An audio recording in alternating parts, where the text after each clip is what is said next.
everyone, my name is Karen, this is my channel RatherBeReading, and today I'm bringing to you a recent reads video.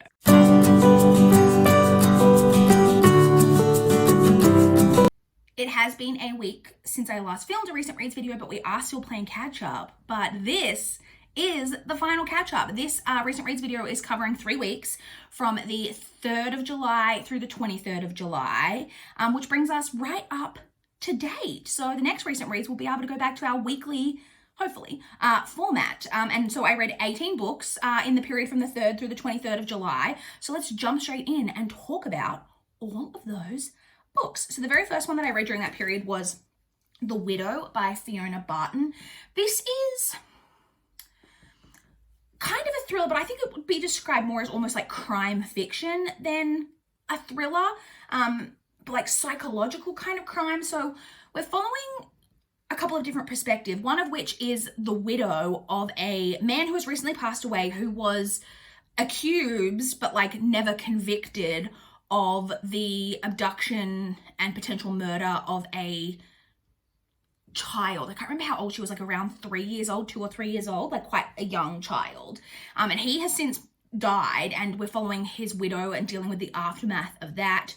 And we're following the reporter who is trying to get an interview with the widow, and I feel like there's another perspective. Oh, a detective. We're also following the detective who was always trying to figure out what happened to this little girl, believed that this man did it, and trying to finally get answers now that he's dead. Will the widow say what she knows? Does she know anything? All of that. This was good, but just kind of okay at the same time. It was well written, but it was very, very kind of predictable. There was nothing in here, like when we got to the end, I kept waiting for a moment of like, oh, like this happened, but then we just never really got there. It was kind of just exactly kind of what you thought it was going to be. It is quite a like slow moving story, but it was like good, like decent, well written story. In the end, I gave this 3.25 stars. I then read The Stepmother by Ros Carne. This is a book that I was received a review copy through NetGalley, so I was provided with a copy in exchange for an honest review.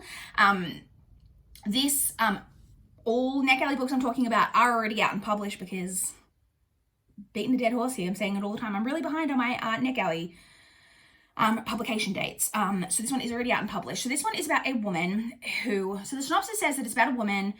She has been really struggling to have a baby with her husband. He's slightly older than her, and they're struggling. She's dealing with that, and then he basically informs her that his estranged daughter that he has from a previous relationship, who is I think she might be in her early 20s, like 20, 21 type of age, is coming to stay with them.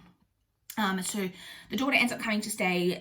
Her and the stepmother form quite a good relationship, and this stepdaughter then like reveals a secret, and kind of everything changes. That's not what this book is.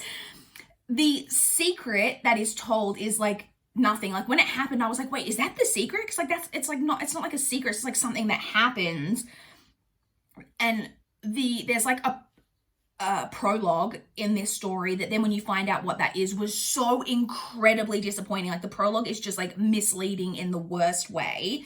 The main character is also, so this, just warning out there for you guys, this book deals heavily with cheating. If you don't like that in your stories, you will not like this.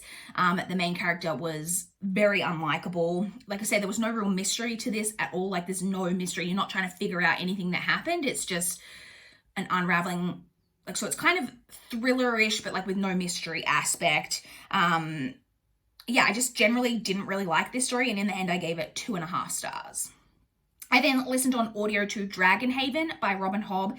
This is the second book in the Rainwild Chronicles, which is the 4th series in her Realm of the Elderlings.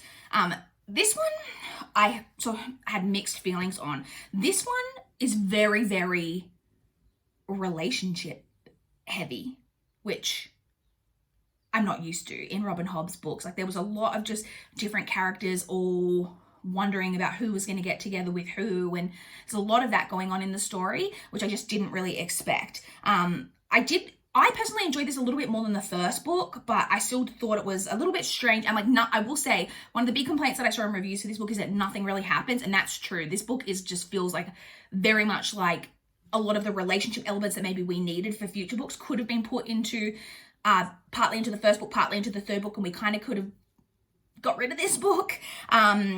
Yeah, so I gave this one 3.25, enjoyed it a little more than the first one, and this one was narrated on audio by Jackie Craig. The next book that I read was The Night She Disappeared by Lisa Jewell. This was another NetGalley arc, which again is already out and published, but this one was published quite recently. So this is Lisa Jewell's latest book. I've read quite a few by Lisa Jewell. This one is following a story where a woman's teenage daughter went to a party one night, and then her and her boyfriend both just never came home. And then we're following it a couple of years later, like, or maybe just a year later. It's like a little bit later, but not super long later. And we're following a woman who is moving in with her boyfriend. He's like the new head of like kind of a, I want to say boarding school, but it's like older. I think it's like a boarding college. I'm not really sure. But she's moving in there with him, and she comes across a sign on a tree that says dig here with an arrow pointing down. And when she digs, it kind of ties into the mystery of the girl who went missing. As always with Lisa Jewell, I really like her writing. I just think she is a really, really solid writer. This book also does have some kind of LGBT themes, which I also really, really enjoyed. I also liked how this had a lot of focus on how relationships are different, like what happening on the inside of a relationship and what people see from the outside of the relationship don't always like meet up. Like we can never really know what goes on in someone else's relationship. Like it's very just like true to life. Like I've had friends who have been in relationships that I thought seemed like a really solid relationship, and then found out that the couple was getting divorced and was like what? But obviously you can't know, and this show very looks closely at that, but like what you see from the outside isn't always what's going on the inside. So we're getting 3 POV. So we're getting the mother of the girl who went missing, the girl, like I said, who's coming, but we also do get flashbacks into the past of the girl who went missing with her boyfriend, and like the events leading up to her disappearance. The perspective of the woman who finds the dig here sign, I didn't love her perspective as much. I rarely find that. I'm pretty like easy with like multiple POV books, but I will say her perspective, I was just like, didn't enjoy her as much as a character. You do get a lot of the kind of solving of the mystery in her perspective, but I didn't love her as much as a character. I will say the ending of this one, I don't know how, there's a part of it that I was just like, maybe a bit over the top, but I genuinely really enjoyed it, as I normally do with Lisa Jewell's books, and I ended up giving that one 3.75 stars. I then read In a Holidaze by Christina Lauren. I listened to this on audio. It is narrated by Patty Marin. This is Christina Lauren's, one of their most recently published books that is kind of a Christmas romance around a girl who, her family and like several other families that they're all really close with all travel to this particular cabin every year and spend kind of the Christmas period in this cabin. And it's like the greatest time of her life every year. She loves it. When she travels there this year with her family, something kind of goes wrong. There's one of the family friends that they have has 2 sons, and she's always had a crush on kind of one of the sons. But she ends up making out on this holiday with the other brother. So she feels like, oh, everything's going to be ruined. Everything's kind of going a bit awry. They are then traveling in a car, like leaving from Christmas, when she all of a sudden like gets teleported back in time to being on the plane flying in for this holiday. And we kind of have kind of a Groundhog Day situation, because it's not just a day, it's like the trip. I enjoyed this, but it does have its issues. And I see here that I gave it 3.75. That might actually be a little bit generous, because it does have its issues. The whole Groundhog Day element of this is not as fleshed out as probably as what it needs to be. It's just kind of used as a vehicle and then is kind of dropped when the author kind of doesn't need that anymore, which I don't love. Also, the main romance in this story, I do think that it's very much kind of tell and not show, in terms of, we know that the main character has been like crushing on this one particular brother for like a really, really long time, and he's supposed to be this like most charming like guy that's like ever existed in life, but we see that all through her telling us about how charming he is. We don't ever really see much of it from him because we're only joining her with him on this particular trip. We don't get anything like of the build up before of like why he is like this most amazing like guy ever. And so I don't know. I did enjoy it. But I feel like that romance element of it was a little underdeveloped. But I say I did enjoy it. Like I say, I gave it 3.75 stars. Maybe it was closer to a 3.5, but that's what I rated it. I then read The Child by Fiona Barton. So this is the sequel to The Widow. These are kind of companion stories. The only real crossover between this and this one is that they have the same reporter in it. And this one is following a case where on a like building site, that's what I was looking for, on a building site, some remains are found of a baby, but they are very, very old. And they're trying, like, you know, they've been there for quite a long time.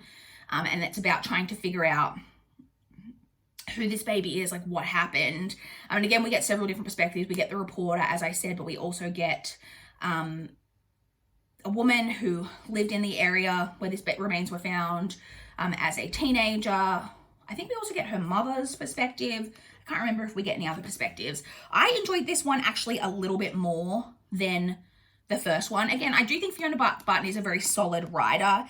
Again, somewhat kind of predictable in the mystery, but just very, very solidly written. And I can't tell you exactly what it was about this that I enjoyed so much more than the first one, but I gave this one 3.75. I genuinely think that these are pretty solid, and I know that there is a third one, which I don't own. I only own the first two, but I do have put a hold in for the third one from my library, so I will read that last one as well, which again, I think just has the reporter in it. You could easily read these as standalones. It's not even like where you're following a main character solving, or like getting involved in different crimes, and you get a lot of their life. Her life is in the first book, you get nothing basically of the reporter's life. In this one, you get kind of a little bit, which I think leads in a lot more to what happens in the third book, but you could easily, I think, read these all as standalones. You don't need to read them in order if that's of concern to anyone. I'm sorry, you guys, my cats are literally to the side of me right here, just eyeing each other off like they're going to get into a fight at any moment, and it's very annoying and stressful.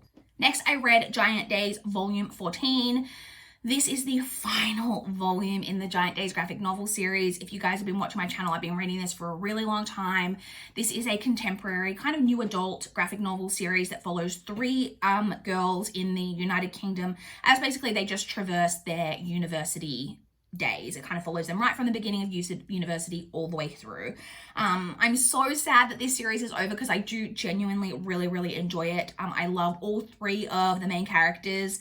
I'm always tossing out like which one's my favorite. I was going to say, oh, I think maybe it's Esther, but then I'm like, no, it might be Susan. And then I'm like, oh, but I love Daisy too. Anyway, I love them all. It was a good finale, not the most solid of the volumes in the series, but it was a very solid like ending.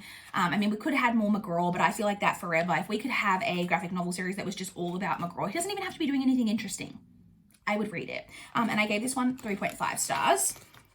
I then read Chew Volume 3 by John Layman and Rob Guillory. This is the third volume in the Chew graphic novel series. Repeat the synopsis, which I'll be saying forever. This is about Tony Chew, who is a chibopath, which means when he consumes something, he can see its whole history. He uses this to solve crimes because if he eats a little bit of a dead body, he can maybe figure some shit out. This was probably my least favorite of the 3 volumes so far. I did still really enjoy it. I obviously can't talk too much about what's going on in these books because you know, for spoiler reasons, but I gave this one 3.5 stars. Or sorry if I keep looking off to the side. One of my cats just left the room and the other one is now stalking them out, and I can just tell that something's going to go down any moment. So let's get through this video really quickly so that we don't have to deal with any cat fight. Next, I read Burning by Danielle Rollins. This is a pseudonym for Danielle Vega, who wrote the Merciless series. This follows a girl who is in a juvenile detention facility. She is considered one of the like violent offenders. She's in there, and then, oh God, you guys, my cats. She's in there one day when a younger girl gets brought into the facility. She's like really small, young, but she's brought in shackles and is put in like solitary confinement, and it kind of follows that story. I had mixed feelings about this. at first I was like kind of enjoying it, and the side characters in particular are really well kind of developed. There is a romance in this that is genuinely terrible. And then the ending was like really just like sudden and incomplete. This isn't a long book. This easily could have been more fleshed out. I then literally didn't know until I was filling out my spreadsheet, my reading spreadsheet for the details on this book, that I saw on Goodreads this is technically, so it's got, you know when you like get the title of the book and then underneath you get like the series kind of tag that you can click on? It has that, but normally when it has the series tag, it'll be like, each book, the series tag for that will have the number of what the book is in the series. This has the series tag, but then doesn't list what number this is in the series. But there is a book that was written after this that is apparently also in this series, but from what I read of the synopsis, it has no swap over characters, and I couldn't tell how the synopsis of that book tied into what happened in this book. So I have no idea if this is technically in a series, but this ended up being just really just okay for me, and I gave this 3 stars. I then listened on audio to Honeybee by Craig Silvey. This was narrated on audio by Harvey Zielinski. This is a like kind of literary fiction. Craig Silvey is the author of Jasper Jones, which is a book that I have read and loved. When I saw this book come out, because I don't think Craig Silvey has written anything since Jasper Jones, which was published a really, really long time ago. When I saw that this came out, for some reason I just felt really reluctant to pick it up, but then my library got the audio, I placed it on hold, and so I listened to it. This follows basically a character named Sam, who is one day standing on a bridge contemplating taking their own life, when they see someone else on the bridge, an older gentleman kind of there, who is also possibly there to take their own life, and they form a kind of friendship in a way, but we then know that we're following it through Sam's eyes, who has a very difficult life. Sam was born biologically male, but enjoys dressing in feminine clothing, like typically feminine clothing, and comes from was raised by a single mother, but who was very, very poor, has a real alcohol problem. He's had a very difficult upbringing. When their mother gets I don't want to like use pronouns because it's all a bit dicey. When their mother gets a new boyfriend, stuff gets very, very difficult for them at home. We're just kind of following that story of once they're on this bridge and they meet this man, which is not, I just want to put it out there straight from the beginning, this is not an inappropriate like romantic relationship, just know that. So I was a little bit worried about that. I'm like, is this going to be like weird? But it wasn't. I want to say, so like this has really, really mixed reviews because this is not an Own Voices Own Voices story by Craig Silvey of any kind of trans experience. And so some people have a problem with that. I'm not going to weigh in on that issue. I personally thought it was like well written. Craig Silvey's writing just has a way of really like drawing you in. I really liked Sam's voice as a character. I enjoyed all of the side characters. I found this book both beautiful and funny in parts while also being incredibly heartbreaking, and like that's a really fine balance that I do think Craig Silvey does really, really well. This book just also feels like Craig Silvey's an Australian author, and there's something about his books that just feels really Australian, which I love. This also has, I think, some really good representation of therapy, of like characters sometimes needing therapy and like needing to have someone to speak to. So in the end, I rated this 3.75 stars, and I personally enjoyed it.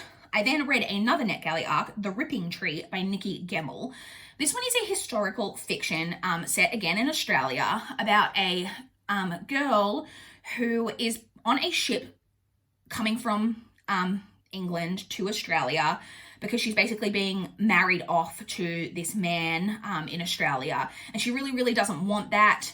While she's on the ship is basically caught up in this terrible storm and is basically shipwrecked, and she gets saved by someone, we don't know who, and left on the doorstep of this like property out in the middle of nowhere, like in Australia, and then kind of becomes involved with this family who live there. I thought that this book was going to be really great. I genuinely really didn't like this book, and I think I have a really unpopular opinion because most of the reviews of this book were really solid. I really didn't like the writing. I found this book to be incredibly overwritten. Some of the descriptions of the nature around this property I did really enjoy, but the way that it was written, I found incredibly confusing. I didn't particularly like the ending, and I also have a real problem that this is looking at some real issues of the way Indigenous people were treated in Australia when white settlers came to Australia. But I really have a problem with looking at that issue through the lens of a white protagonist coming to Australia and how she feels about how that's then affected her life. I don't know. That just felt really weird to me about the lens that we were seeing this story through, because it's a big part of the story. And I don't necessarily think that all stories about atrocities committed against Indigenous people need to be told through an Indigenous lens, but it was like, I just felt like the kind of tone of this was only that it was only like an issue because it affected her life. And I don't think that's what the author was trying to do, but that's the way it kind of came off to me. I just genuinely didn't enjoy this book. I ended up giving it 2 stars. I then read another NetGalley arc, What You Never Knew by Jessica Hamilton. This one is about a woman who, when she was growing up, her family used to travel like every summer to they owned this house on an island. And they spent most of their summers there until one summer, I think when she was about 12 and her older sister was about 15, their father just kind of disappeared. Their mother told them that he'd left them. They never saw their father again. The mother packed them up off this island and they never went back. Her mother had told her that she'd sold the house, sold the island. So I think they own the whole island, but there's a house on it, but they own the whole island. The mother told them that she'd sold it. She didn't own it anymore. When the mother dies, and then unfortunately her older sister dies, she's really grieving when she finds out that her mother didn't sell this island. So she's now inherited this island. She decides to travel back out there and discovers kind of when she gets there that maybe not everything is what she was told about her dad, that people seem to think that there was an investigation into his disappearance and that it wasn't just him taking off and leaving them and never coming back.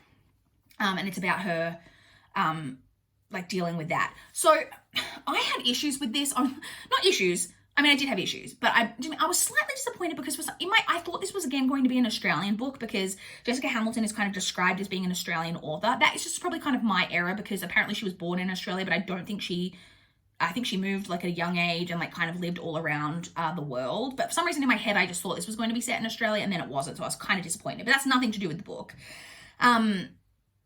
I thought that the author created really good tension on the island. So when the main character's on the island, weird stuff's happening, maybe someone's out there with her. It's all that creepiness of that. A+, well done.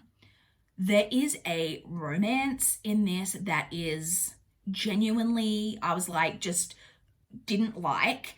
And then, without spoiling anything, the romance then to me made no sense as to why it had been put in there, because of the way something happens at the end. I was well, why did we need this then? That's all I can really say without spoiling that. That annoyed me. And then the end, the answer to this mystery, or what was happening in this point of the story, not the answer to the kind of overall mystery, but to what was happening her in present day. I was just this, no, this did not happen like this. It just makes no sense whatsoever. So that really annoyed me. In the end, I rated this 2.75 stars.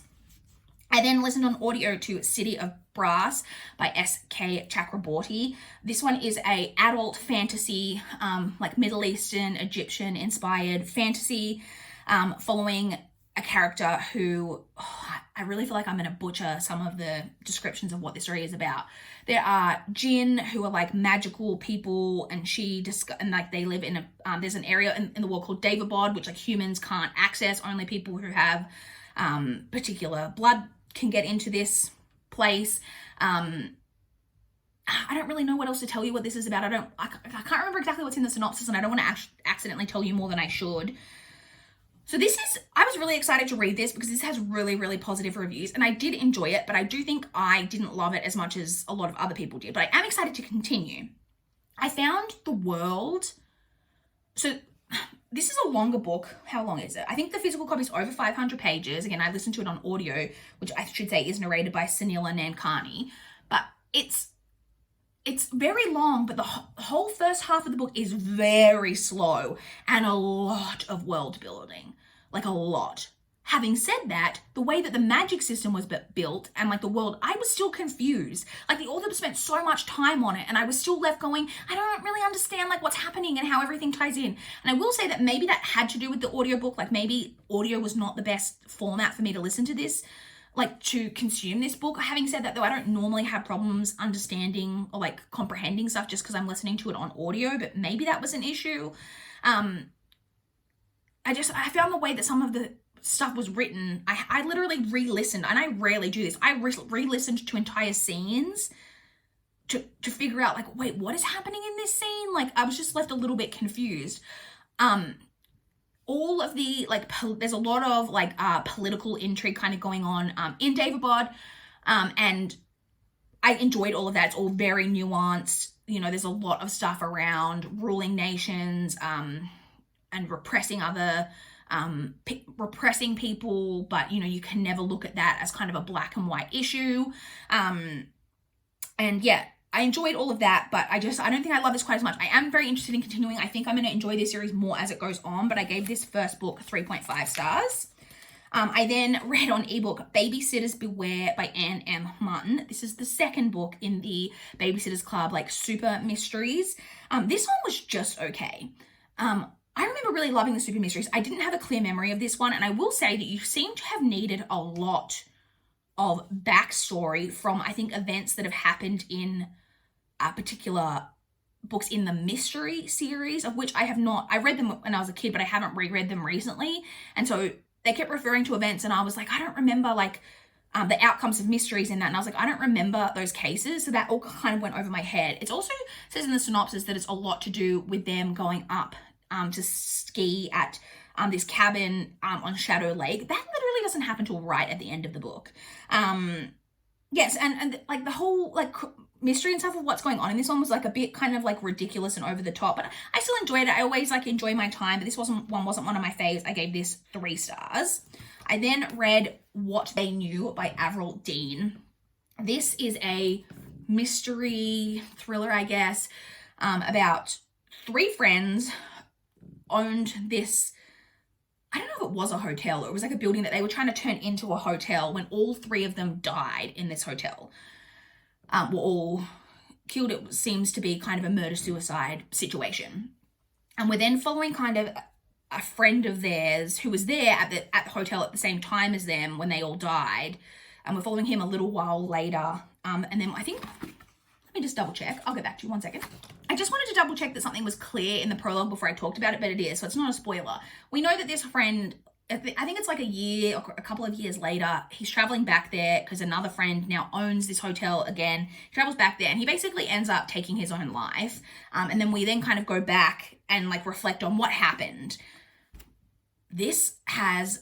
I featured in a video quite a while ago of the lowest rated books on my physical TBR. This has like a 2.6 average rating, somewhere around there, and I can see why. This was genuinely not good. This has there's kind of a polyamorous thing going on in here. Look, totally fine with that. But one part of the polyamorous relationship is basically incest. They're not actually blood related, but they a stepbrother and stepsister who've grown up together since they were children and literally refer to each other, oh, this is my brother, this is my sister. That's how they introduce themselves to each other, have lived together since they were children, raised together, and there is a romantic sexual relationship going on between them. It just felt very, very uncomfortable to me. I didn't like it. I didn't like any of the characters. Once we get to the end of this book, I felt that the suicide that we see at the beginning made no sense. Like, for that character, it just... like, I just don't believe that character would have done that.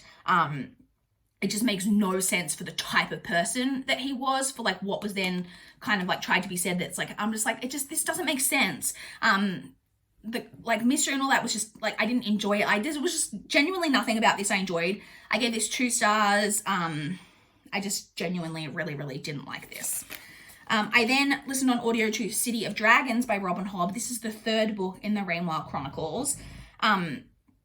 This one I enjoyed more than book 2 again, so these books have slowly gotten better for me. This one has a lot more happening in it than the second one, which was just all relationship stuff. There is still quite a bit of relationship stuff in this one, but there's a lot more plot happening in this, and we actually get a lot more of characters that are coming up in this series that were in the Live-Ship Traders trilogy, which I love to see because I loved that trilogy.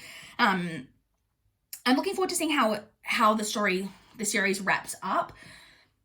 I will say, so this one is narrated on audio by Saskia Butler, which is the same narrator as the first book, but the second book had a different narrator, which I didn't notice. When I read book 2, I didn't notice that the narrator had changed, but when it changed back on this one, I definitely noticed because, and I don't want to like poo-poo anyone, but I much prefer the narrator of the second book. And like I said, I didn't notice it when it changed over to her, but when it changed back, Saskia Butler's like voices that she uses for a lot of the characters are really, really irritating, if I'm being perfectly honest. Like I said, I didn't notice it really in book 1, but it's like then when it got better in book 2, and then when we kind of took a step backwards, I was like, ugh, like really didn't enjoy that.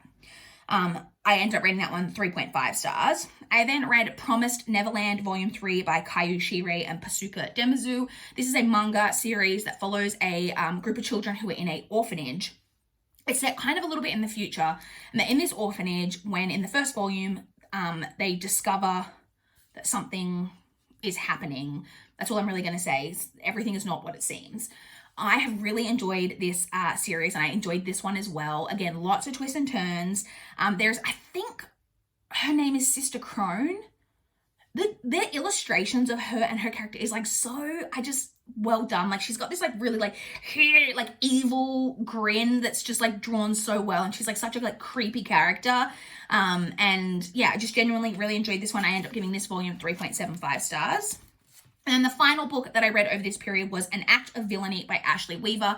This is the 5th book in the Amory Ames series. These are kind of cozy. I hear people describe them as cozy mysteries, and I agree that they're more cozy mysteries than like regular mysteries, but they are more, I don't know, like, I don't even know how to describe it. I don't know how to say that they're a little bit kind of a step above a normal like cozy mystery, in that they're a little bit darker, I think, and a little bit more sophisticated and nuanced in a way. But that makes me sound like I'm shitting on normal cozy mysteries, and I'm not, but it was just all, I don't know how to describe it. Anyway, this one follows a mystery of involved in the theatre world, and I enjoyed this one. I didn't see the ending coming, which I love, but then also I was like, is this like one of those situations where we could have guessed? I don't know. There was one part of the mystery that I did guess, but the actual like ending I didn't. But then I thought that's happens a lot in Agatha Christie, and I love Agatha Christie. Oh, I got really bad cat hair on me. I also liked we get some of Amory's mum in this one. We haven't met her parents before, so I enjoyed seeing her mother. And yeah, I enjoyed this. I ended up giving this book 3.75 stars. That's it. Those are the 18 books that I read from the 3rd through the 23rd of July. I apologize. This video is really long, but you guys, I'm finally caught up to date. The next recent reads video that will be coming out will be just a normal week's amount of reading. So stay tuned for that. I would love to chat with you guys in the comments down below. If you've read any of these books, if you've got any thoughts, or if you want to chat to me about what you guys have been reading recently, I would love to chat in the comments down below.